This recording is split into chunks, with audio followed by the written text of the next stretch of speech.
kitchen and welcome to my channel Cake. I'm your hostess Suzanne. Today we're going back to the basics.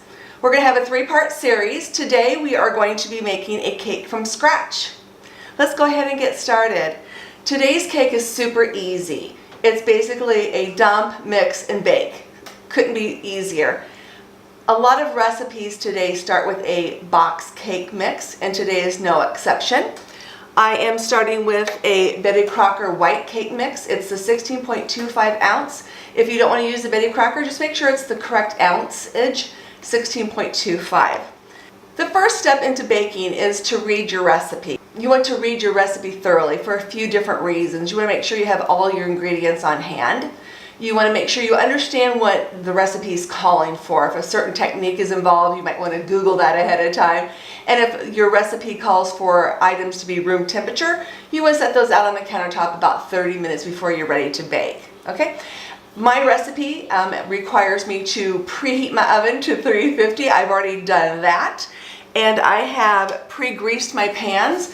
I prefer using Pam and parchment paper. I spray it with the Pam first, put down the parchment paper, and spray it over the top of the parchment paper as well. I don't know if all those steps are needed. I haven't had a cake stick on me yet. The way I was raised, and still a lot of people use this method, is you take softened butter and wipe it all over the pan surface and dust it lightly with some flour. You put a couple tablespoons of flour in there and tap it around until everything's covered. That's the method I grew up on. You can use any method that you like. The most common cake pan is your 9-inch. That is a size you can get it in a grocery store. That's the size pan I grew up on, and typically you would use 2 pans and just have 2 layers. Sometimes people would cut them in half to make 4 layers. I like using 8-inch the best, and I use 3 pans. That way I don't have to cut them in half. To me, it's the perfect ratio for cake to frosting. Okay, all of that just to get started here. So oven's preheated to 350, pans are ready to go. And I have already dumped my Betty Crocker white cake mix already in my stand mixer. You don't have to have a stand mixer either. You can use a hand mixer. Actually, for this recipe, just using a spoon would be fine as well. I just like the convenience of the stand mixer. Okay, and also I already put a dash of salt in here, just a little table salt, just a couple dashes. And next we're going to go ahead and put in a cup of sour cream. So far we have the cake mix, a dash of salt, and a cup of sour cream. I'll list this recipe down in the description box below, so don't feel like you have to write it all down. And if you're new to baking, this is the kind of measuring device you use for your dry ingredients. And right here I have a cup of flour. Let's go ahead and dump that in. And then next, a cup of sugar. I've already pre-measured that. Next comes 1 1/3 cup of water. And this is the type of measuring device you use for your liquids. And when you're measuring your liquids, you want to make sure you have the correct amount. You want to make sure all your measurements are correct. And to do that with a liquid measuring cup, you want to get down to eye level with it to make sure it's at 1 1/3. And it is. Let's go ahead and dump that in. And next I have 2 tablespoons of oil.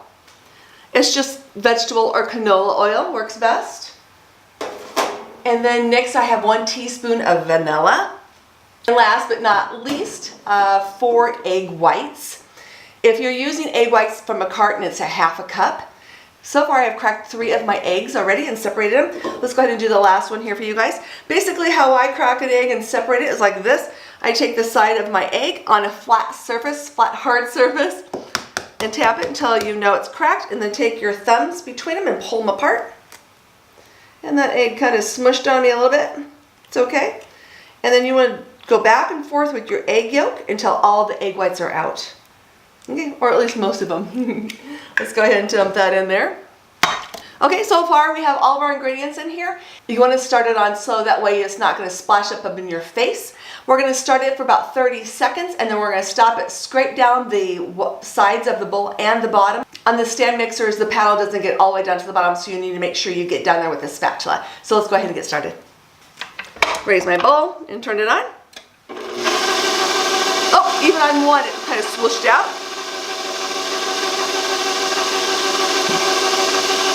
Okay, it went for about 30 seconds. Let's go ahead and now scrape down our sides. Okay, I went ahead and scraped down the sides. Let's go ahead and lift our bowl back up. And this time we're going to turn it on for a good minute or 2 until all of the bumps are gone. Okay?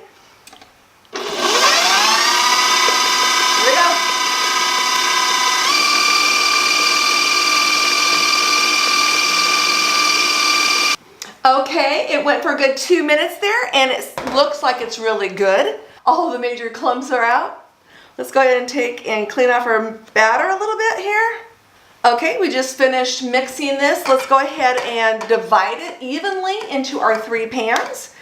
And I found the best method for me is I like to take a measuring cup. This batter makes enough for about 2 1/3 cups for each pan. And it's just not a science. You can use any method you like. You just eyeball it. That works too. And you can also use a scale if you're super perfectionist. There we go. You just want your cake layers to be about the same thickness, so when you cut it, it's a nice, pretty, even cake layers.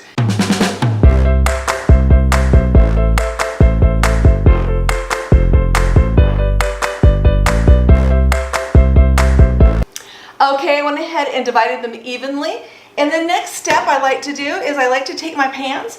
I like to give them a tap, tap, tap to get the air bubbles out. And that also helps distribute the batter evenly across the pan. And if you have a little mess on the sides of your pan or on the top of the edges, go ahead and wipe those off. I'm gonna go ahead and stick them in the preheated oven. See you in a minute. Our cakes are now out of the oven. I forgot to mention, when you're putting them in your oven, you want to place them all on one rack that is in the middle of your oven. And you don't want the pans touching each other or the walls.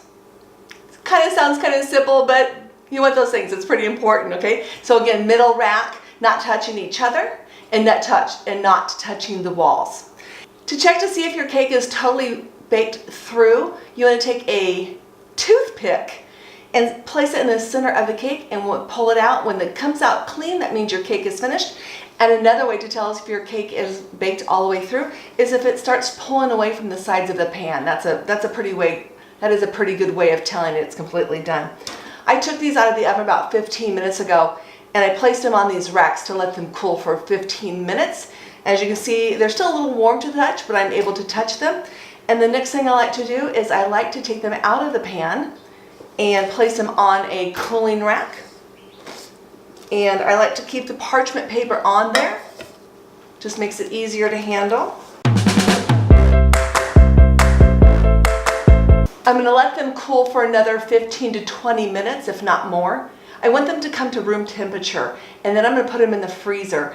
A partially frozen cake is so much easier to work with than, you never want to frost a warm cake. Your frosting will sink right into that cake as soon as you put it on it. So you want to make sure they're at least room temperature, if not cold or half frozen or even frozen. I'll see you in a little bit. Our cakes have cooled on the cooling rack for a good 20 minutes. I'm going to go ahead and place them in the freezer. Since I'm using them today, I'm not going to wrap them in the plastic wrap. If I was going to use them at a later date, I'd wrap each one individually after it's cooled completely and put them in the freezer. And they're good for a good 3 to 4 months. I hope you've enjoyed this back to basics, how to make a cake from scratch video. I hope it helps you out a lot. If you have any questions, if I've missed anything on this video, please feel free to ask the questions down in the comment section below. I hope you give this a try. Baking's really not that difficult. You just need to follow some rules and everything will turn out just fine. If I can do it, you can do it. If you haven't yet subscribed, please do so. It really helps me out a lot. And if you already are a subscriber, thank you so much. It really means a lot to me. If you like this video, hit that thumbs up button. It lets me know I'm on the right track. And if you'd like to be notified every time I upload a video, hit that bell. That'll send you an email every time I upload a video. I hope you're having a great day. I know I am. Until next time, make it a great day.